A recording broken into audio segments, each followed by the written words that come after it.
healthcare. The sooner you can get to the animal, the higher success rate you're going to have. So sea lions, birds, usually you can get a hold of them really quick and get a chance to be very proactive in their rehabilitation and henceforth release. Cetaceans, unfortunately with cetaceans, they don't spend any of their time on the beach. They're not supposed to. So by the time an animal or a whale or dolphin is on the beach, their illness or whatever might be ailing them is pretty far progressed. And we've had many success stories, but again, they are a lot more challenging, not only just because of the size and the ability to get to them quickly. So that is one aspect to keep in mind in terms of when you see things about animals that are stranded, especially whales and dolphins. Again, I've worked with many dolphins and common dolphins that have been successfully rehabbed and released, but again, they're a lot more challenging than, say, like a sea lion or a bird or like a sea turtle. Just sure logistics of being able to have them get access to them quickly. All right, good question. It looks like, there she is. So she graced us with her presence now. Corky came flying out here. You guys have all seen Corky before, right? Some of you? Yes, Corky is out here. She is our oldest killer whale.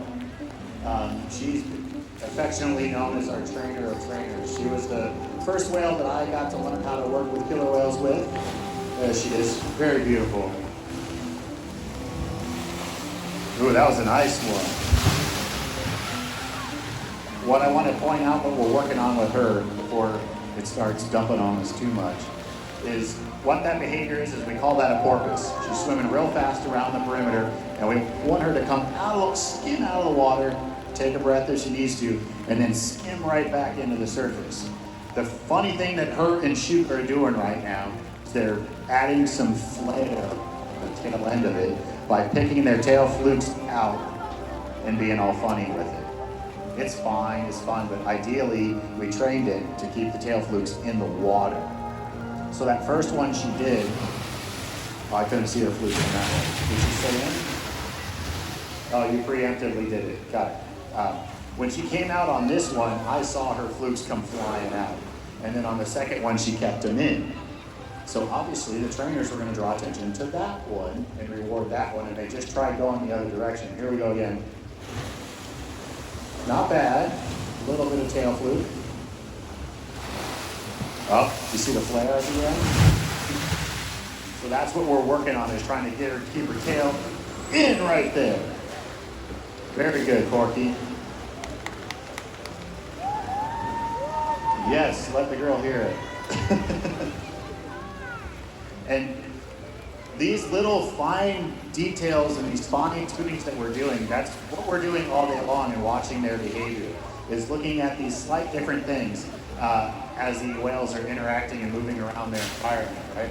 And one of the fun sayings that I learned when I was a very young trainer in the beginning of my career was that the only thing that two trainers can agree upon is that the third one is doing it wrong. Okay? There she is. Hi, Cork. And the reason I say that is because there's many ways to train a single behavior. So, any teachers out there? Teachers? Okay. Parents? Babysitters? Coach? Okay. There's no one way to teach someone to read. There's ways that might be faster than others and ways that might be slower, but those individual plans are going to work differently for different personalities and different people.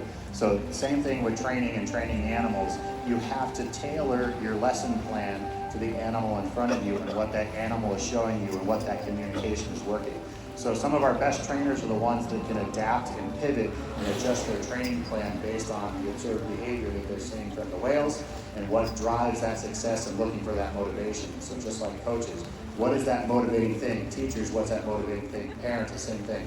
That's what we do all day long when we're interacting with our animals, is finding that motivation, how to increase their engagement and their drive and all that, do all those fun whale stuff, all the way down to those fine, minute little details in terms of flukes out of the water, in the water. In the grand scheme of things, it's not a big deal.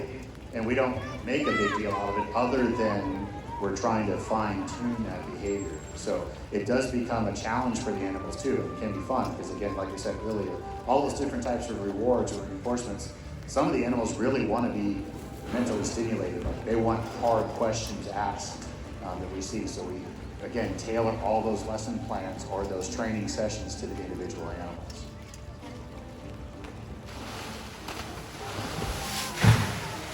Now we got a big one coming from her. V-spin. What a good girl.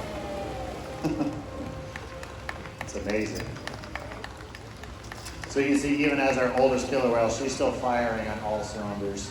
She's a great animal to interact with and work with. And again, each whale has their own unique personality. And I'm glad you guys were able to come in on a day like today. Thank you for coming in this weather. So I appreciate you guys coming out and sticking with it because we're out here no matter what. Because the whales need us every day and they need you guys here too. So we appreciate you guys coming and your interest in the animals and how we interact with them. And again, really appreciate it coming out on this lovely San Diego weather day that we have. And I think it's gonna start dumping again tonight. So again, thank you for that. We're gonna keep playing with the whales, but I also wanna let you guys, I'm gonna get off of this thing. I'm gonna hang out up here if you guys have questions. If you guys are ready for your stamps, before your stuff gets wet, make sure you get your stamps on the way out so that you have your, uh-oh, rain's on, it's raining. So that you get your credit for showing up and having to listen to me talk. So again, I appreciate you guys hanging out. My name's Mike. If you have any questions, I'll be hanging around. If not, enjoy the rest of the lovely weather here at SeaWorld San Diego. Take care, guys.